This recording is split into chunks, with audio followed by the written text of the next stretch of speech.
The evening rush at Eve's diner was winding down. The hum of dishes being cleared, the faint sizzle of a grill being cleaned, and the quiet chatter of staff filled the air as the last customers filtered out. Clara wiped her hands on her apron, her muscles aching from a long shift. That was when she saw him. Sitting just outside the back door, under the flickering light of the alley, was a dog. Not just any stray, but a lean, dusty creature with piercing brown eyes that seemed to speak. His ribs showed through his rough coat, a testament to hard days, but he sat with a strange dignity, as if aware he was being watched. Clara froze, her heart tugging. "Liam, you've got to see this," she called, her voice barely above a whisper. Liam, the diner's head chef, ambled over, wiping his flour-dusted hands on his apron. His burly frame filled the doorway as he peered out. At first glance, the dog might have been just another stray, but something in the way he held himself, patient, almost regal, caught Liam's attention. "He's not like the others," Clara said, her voice soft. Liam scratched his beard, his gaze lingering. "No, he's not." Without another word, Liam stepped back inside, grabbing a bowl. He ladled in chicken and rice from the night's leftovers, his movements deliberate. "Just this once," he muttered to himself as he walked back to the door. The dog didn't lunge for the food when Liam placed the bowl on the ground. Instead, he wagged his tail softly, his gaze moving between Liam and Clara as if asking for permission. It wasn't until Liam gave a slight nod that the dog began eating, slowly, carefully, savoring every bite, despite his clear hunger. Clara watched, her chest tightening. "I've never seen a dog with manners like that," she whispered. When the bowl was empty, the dog picked it up gently in his mouth and brought it back, setting it at Liam's feet. Liam chuckled, shaking his head. "You've got class, buddy." With one last wag of his tail, the dog trotted into the shadows, leaving behind a silence filled with unspoken questions. Clara and Liam shared a glance. Something about that dog had touched them both. Outside, the alley was empty, but neither could shake the feeling that this wasn't the last they'd see of him. The next evening, as the soft glow of twilight blanketed the streets, Clara found herself glancing at the back door more often than she'd admit. Liam noticed but said nothing, busying himself with cleaning the grill.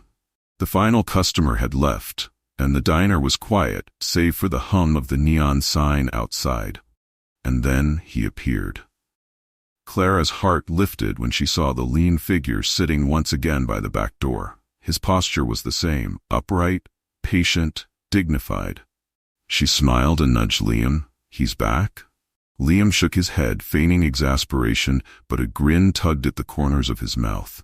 "Of course he is. The gentleman has standards." This time they didn't hesitate. Liam prepared another bowl of fresh food, adding a little extra chicken. "We might as well do it right," he said, carrying the bowl to the door. As before, the dog waited, wagging his tail softly. When Liam set the bowl down and stepped back, the dog began eating with the same deliberate care. Clara crouched beside Liam, watching. "He's something else, isn't he?" she murmured. When the meal was finished, the dog repeated his remarkable gesture, picking up the empty bowl and returning it to Liam. But tonight, he didn't leave immediately. Instead, he stood still, his expressive eyes meeting theirs. There was something different, an urgency, a silent request. "What is it, boy?" Clara asked gently. The dog took a few steps away from the diner, then turned back, looking at them expectantly. He repeated the motion, his tail wagging as though urging them to follow. "He wants us to go with him," Clara whispered, her voice filled with both wonder and worry. Liam frowned, glancing at the clock. "We're done here for the night. Let's see what this is about, but stay close." The dog led them through the quiet streets, his pace steady but purposeful. They left the familiar safety of the diner's warm lights, following him deeper into the shadows of the town. Each time they hesitated, he turned to look back, as if reassuring them. Finally, they arrived at a rundown house with peeling paint and boarded windows. The dog stopped, his body tense, ears perked. From beneath the porch came a faint, heart-wrenching sound, a whimper. Clara's breath caught. "Liam, do you hear that?" Liam pulled out his phone, turning on the flashlight. "Stay behind me," he murmured. Slowly, he crouched and aimed the beam under the porch. Two tiny, trembling puppies stared back at him, their fragile bodies huddled together for warmth. "Oh my God," Clara whispered, tears springing to her eyes. "He's been taking care of them." The dog let out a soft whine, his eyes meeting theirs with a mixture of pride and pleading. Whatever doubts Clara and Liam had about following him melted away. This wasn't just a stray. He was their guide, and he had brought them here for a reason. As the beam of Liam's flashlight illuminated the trembling puppies beneath the porch, a faint creak echoed from inside the old house. The front door cracked open, revealing a frail silhouette leaning on a wooden cane. "Who's there?" The voice was weary but resolute, laced with both fear and determination. Clara stepped forward cautiously, her hands raised in a gesture of peace. "It's okay. We're from Eve's Diner. Your dog brought us here." The woman hesitated, her hand gripping the edge of the door. She peered into the dim light, her sharp eyes taking in the strangers and the loyal dog standing protectively beside them. After a moment, her posture softened. "So, you're the ones feeding him?" "Yes," Liam said, stepping closer. "He's been coming to us for a few days now. Tonight, he made it clear we needed to follow him." The woman sighed, opening the door wider. "I'm Margaret," she said, "and it seems you've met my unexpected family." Margaret led them inside. The interior of the house spoke of days long past. Faded wallpaper, a few worn but clean pieces of furniture, and an air of quiet resilience. Margaret gestured toward the porch where Sir Noble had resumed his watchful stance. "He found those puppies after the storm 2 weeks ago. Their mother." She trailed off, shaking her head. "He's been caring for them?" Clara asked, her voice filled with awe. Margaret nodded. "He brought them here, one by one, and hasn't left their side since. I do what I can, but—" Her gaze swept over her humble surroundings. "I barely have enough for myself." Liam knelt down, his hand resting gently on one of the porch steps. "He brought us here for a reason," he said quietly. "He knew you, and they needed help." Margaret's eyes glistened with unshed tears. "I've been alone for so long. When Noble showed up 6 months ago, he became my companion, my purpose. And now, with the puppies." Her voice broke, and she shook her head. "I don't know how much longer I can do this." Clara stepped forward, her heart aching for the woman before her. "You don't have to do it alone anymore. Let us help."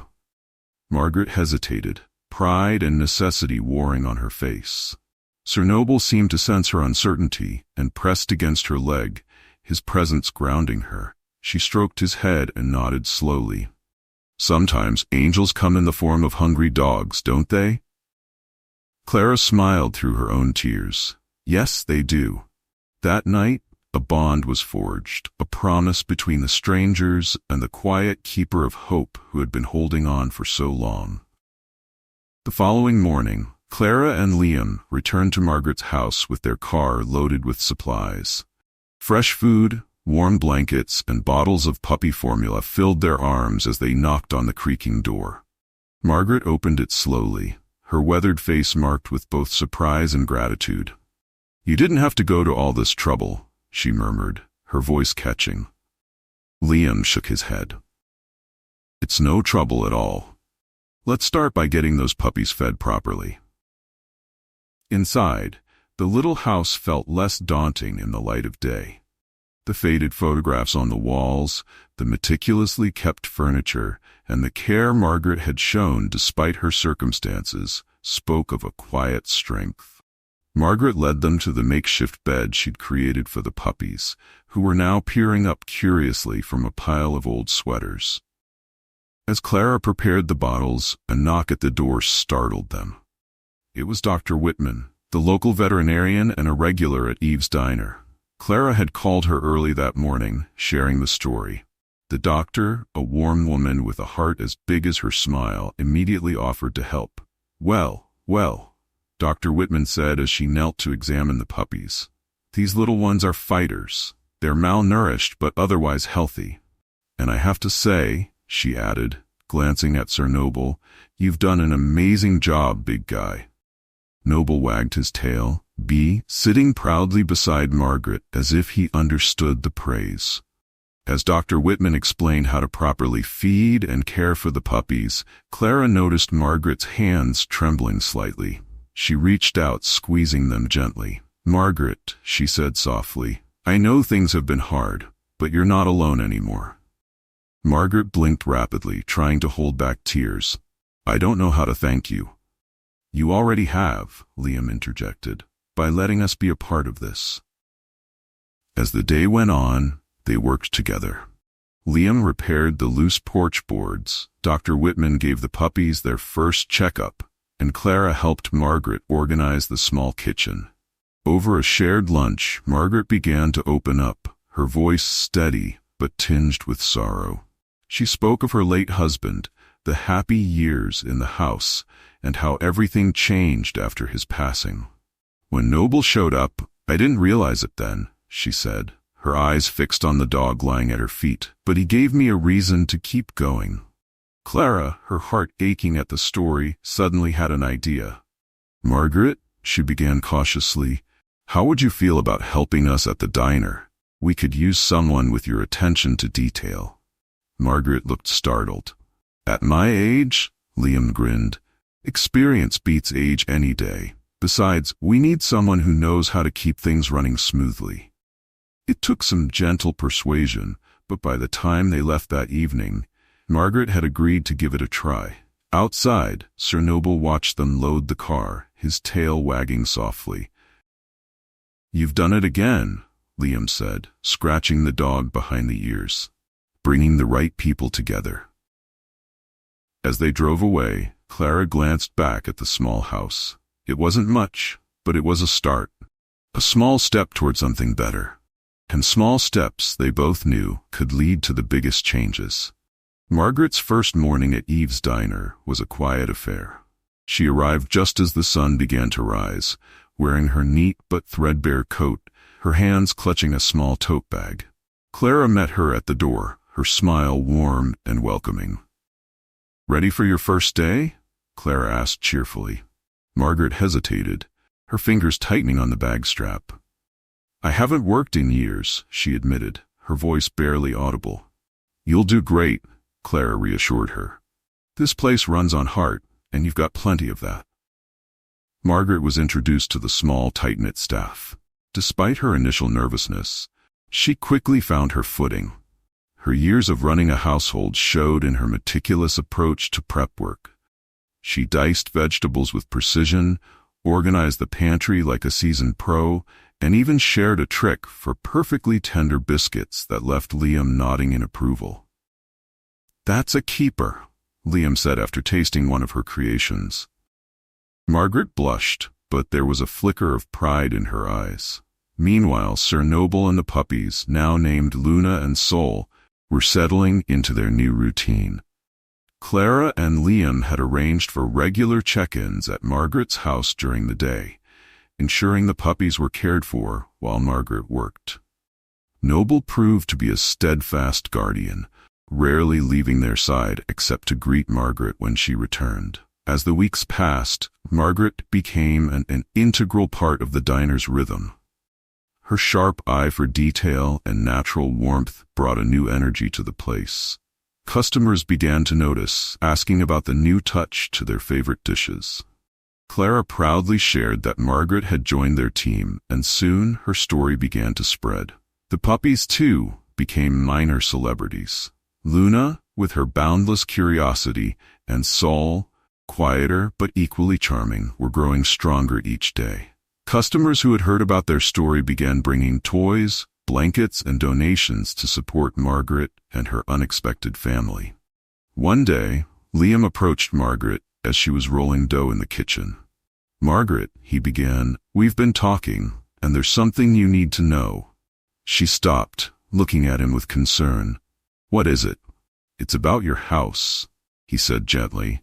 "It's not safe, especially with winter coming." Margaret's expression faltered. "I know," she admitted quietly, "but it's all I have." Clara appeared at her side, placing a comforting hand on her shoulder. "That's why we've been thinking. The apartment above the diner, it's been empty for a while. It's small, but it's warm and safe. We'd love for you, Noble, and the puppies to move in." Margaret stared at them, her lips trembling. "I couldn't possibly." "It's not charity," Liam interrupted. "It's family, helping family." For the first time in years, Margaret let her tears fall freely. She nodded, overwhelmed by the kindness she had found in this little diner. That weekend, the entire staff and several regular customers came together to move Margaret into her new home. Noble supervised the process, his tail wagging proudly as he followed the workers up and down the stairs. Luna and Sol explored the cozy space with boundless curiosity, their playful antics bringing laughter to everyone. As the sun set that evening, Margaret sat in her new living room with Noble at her feet and the puppies curled up nearby. She looked around, the warmth of the apartment embracing her like a long-lost friend. For the first time in years, she felt safe. She felt at home. And for that, she silently thanked the dog who had brought her back to life. With Margaret and her furry family settled in the apartment above Eve's diner, life took on a new rhythm. The warm, bustling diner had always been a hub of connection, but Margaret's presence added something extraordinary. Her story of resilience and Sir Noble's quiet heroism became a beacon for others. Customers, staff, and even strangers found themselves drawn to the little diner not just for the food, but for the hope it radiated. Inspired by her own journey, Margaret approached Clara and Liam with an idea. "What if we hosted a special evening each week," she suggested, "for people who need more than a meal, for those who need connection, hope?" Clara's eyes lit up. "I love it. What should we call it?" Margaret smiled, stroking Sir Noble's head as he lay by her feet. "Hope's Table. Because that's what this place is, a table where everyone is welcome." The first Hope's Table event was small but meaningful. Word had spread through the community, and a handful of people arrived, drawn by the promise of a hot meal and a welcoming atmosphere. Margaret greeted each guest with warmth, her grandmother's recipes transforming simple ingredients into dishes that spoke of comfort and care. Sir Noble, ever dignified, sat beside the table, his calming presence easing even the most anxious of visitors. Luna and Sol, now playful and full of life, wagged their tails and nuzzled against those who seemed most in need of affection. One guest, a young man named David, sat quietly in the corner, his hands trembling as he cradled a cup of soup. Clara approached him gently. "Is everything okay?" He hesitated, then said, I didn't know places like this existed. I've been on my own for so long." Margaret joined them, her voice soft but firm. "You're not alone anymore. That's the thing about hope. It grows when we share it." David's eyes filled with tears, and for the first time in a long while, he smiled. As the weeks went on, Hope's Table grew. Regular customers brought their own contributions, fresh produce, baked goods, even warm coats for those in need. Margaret's recipes became staples of the event, her hearty stews and sweet pies drawing people in like a hug in culinary form. But it wasn't just about the food.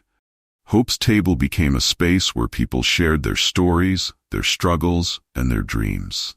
Job leads were exchanged, friendships formed, and a sense of belonging took root. One evening, as Margaret cleaned up after another successful event, she looked around the diner. Sir Noble lay contentedly by the door, Luna and Sol playing with a young child.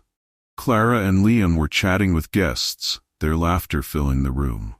The walls seemed to hum with the energy of lives being rebuilt, one meal at a time.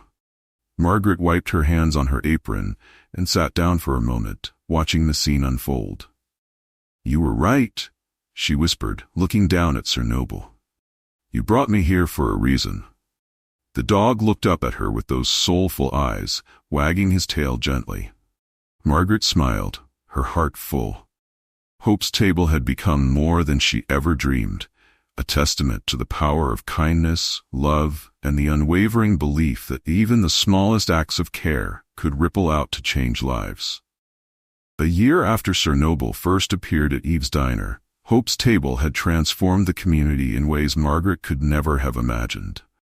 The weekly gathering became a cornerstone of the town's spirit, drawing people together not just to eat, but to heal, to connect, and to share.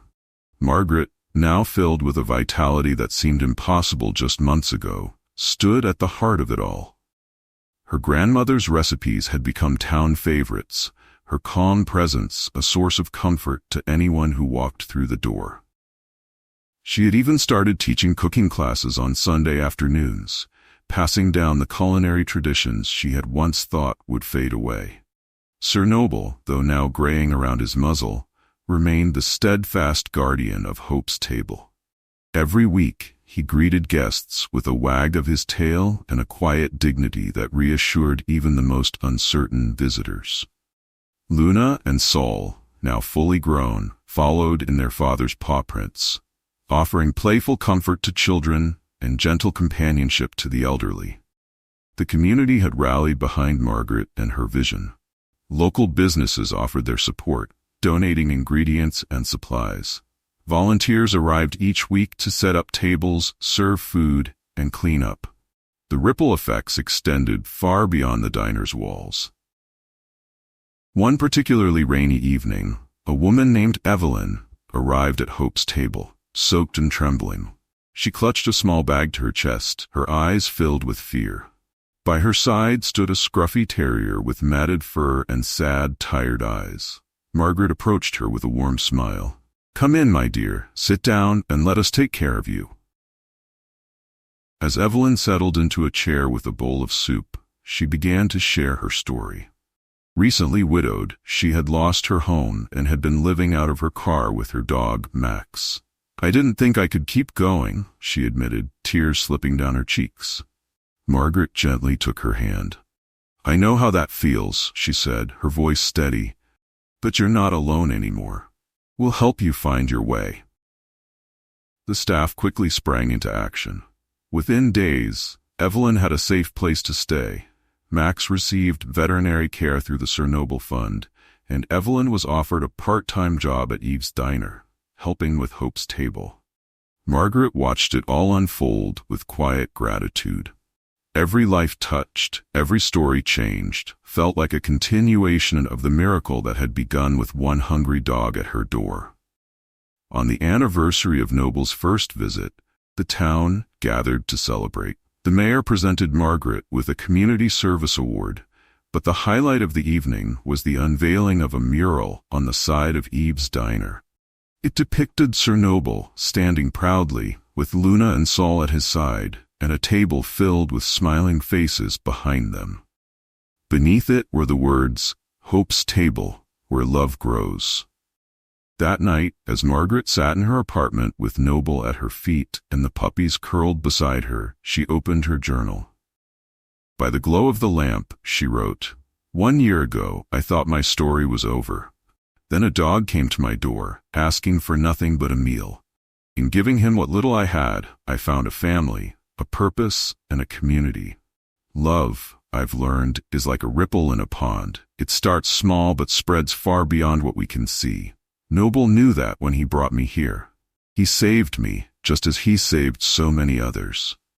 Margaret closed the journal and looked down at Noble. His eyes, still filled with that quiet wisdom, met hers, and she smiled. "You were right all along," she whispered. "Hope grows, love multiplies, and family is found in the most unexpected places." Outside, the lights of Eve's Diner shone brightly, a beacon against the night.